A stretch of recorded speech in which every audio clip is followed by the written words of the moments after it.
ஆசீர்வதித்து உமது மாட்சிமை இவ்விடத்தை ஆட்கொள்ள பணிவுடன் வேண்டுகின்றோம். இவ்விடத்தை சீரமைக்க தேவையான செலவீனங்களையும் கடின உழைப்பையும் பாதுகாப்பையும் அளித்தமையை எண்ணி நன்றி நல்கின்றோம். எங்கள் அனைவரையும் ஆசீர்வதித்தருளும்.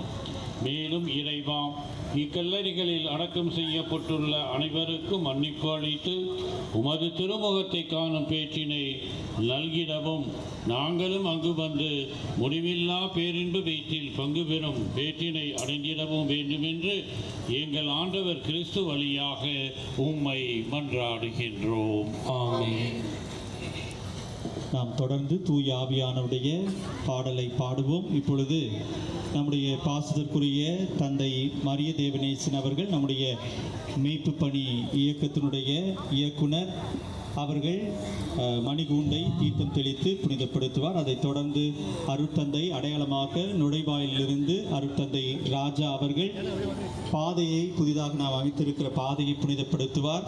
அருட்தந்தை பங்க்ராஸ் அவர்கள் மதில் சுவரை அடையாளமாக முன்னிருந்தே தீர்த்தம் தெளித்து புனிதப்படுத்துவார். அதைத் தொடர்ந்து நாம் புதிதாக புனரமைக்கப்பட்டிருக்கிற அனைத்திற்கும் தூவமிட்டு அர்ச்சிக்கப்படுகிறது.